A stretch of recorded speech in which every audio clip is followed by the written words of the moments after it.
My love, on this very ordinary day, I want to be able to give you a testament. And it's a testament of my love for you that you can watch on any day that you're having a bad day, so that way you can smile and know that your husband will walk to the ends of the world for you. And this story centers around this ring that I gave you. Now this ring might look a little plain and simple to you, but this ring is anything but plain and simple. You see, this ring has a great story behind it, and it's this story of this ring that I want to share with you.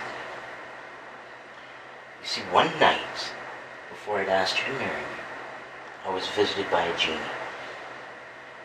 and he whisked me off to this very far-off land. And he said, "Young man, I need your help to free my land."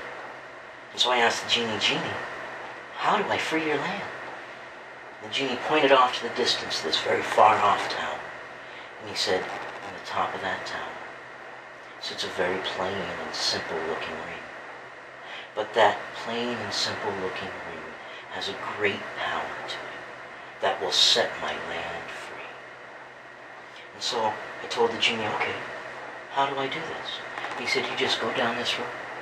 So I started to turn, and I walked a couple steps, and he said, "But young man, wait.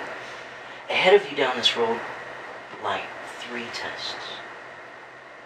I said, "Okay, what are the tests, genie?" And he said, "That I cannot tell you. That you must figure out on your own." And he vanished. So I started off down the road. Not too far down the road, I ran into my first test. There was an old man who had a huge bag of gold, and this bag of gold had spilled all the way across the road. And he looked at me and he said, "Sir, you cannot cross this road until every single coin is in my bag." So I said, "Okay, let's get to it." So I got down, I started scooping great handfuls of gold, throwing them in the bag. And I got down to the last couple handfuls, and I looked and I said, "This old man has so much gold, he would never notice 1 or 2 coins whatsoever." But then I thought, no, that would not be right. And so I threw the coins in the bag, and no sooner than the coins hit the bag, than the old man looked up and said, "You have passed the first test, my son." You see, the first test was greed.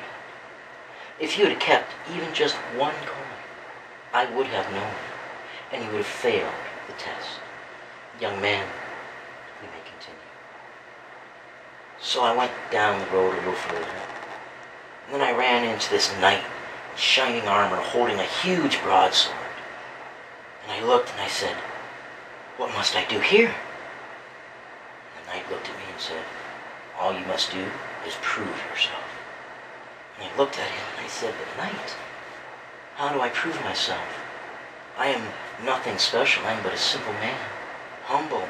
I have nothing." And the knight stepped aside and swept his great broadsword and said, "Sir, you have passed the second test." For the second test was a test of pride. So I continued down the road. And as I got further, there was a fire going by a cliff. And there were 2 people hanging off the cliff by their ankles tied, 1 man and 1 woman. And there was an evil-looking troll standing there ready to cut the rope. And he said, "Sir, you must choose. 1 person, and only 1 person, may go off this cliff and fall to their death. And you must choose who." And I looked at the man, and I looked at the woman, and I could tell by the love in their eyes as they gazed across that span between them that they loved each other. They were husband and wife. And I looked at the troll and I said, "1 person goes over the cliff, and whoever's left goes on land?" And the troll said, "Yes." And so I ran for the cliff and I threw myself off the cliff. But before I hit the ground, I was right back standing in front of the troll. And the troll looked at me and he said, "You have passed the 3rd test." The 3rd test was love. Love of humanity. Love of marriage. And just the simple recognition of love. you may continue to the tower. So I ran as fast as I could to the tower, and I clambered to the top, and it took me 2 days to get to the top. And floating above the clouds, I looked down. But then I looked to my right, and the ring was floating right there. And I reached out, and I grabbed the ring, and as soon as I did, that genie popped up in front of me. And I looked, and I said, "Genie, if you could pop up to the tower all this time, why did you need me to get this ring?" And the genie said, "Because I knew that you were going to ask a woman to marry you.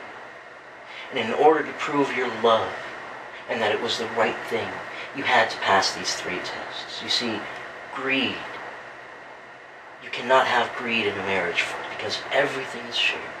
Marriage is a union between 2 people. Greed has no place in it." And then I said, "Well, what about pride?" And the genie looked at me and he said, "Pride, my son, pride will get you nowhere. You must be humble in your marriage.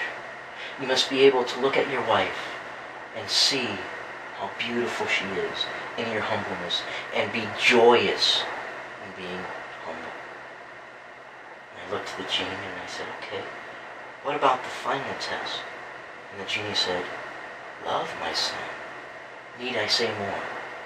Love is the basis and the foundation and the cornerstone of a marriage. Without love, love for your wife, love for yourself, and love for your fellow man, I could not have let you be married." And as a reward for passing these tests, he gave me that very plain and simple ring to give to my wife as a testament to what I will do for my beautiful and gorgeous wife. And that ring now sits on my beautiful wife's beautiful hand, plain, simple, humble, not greedy, not prideful, but loveful.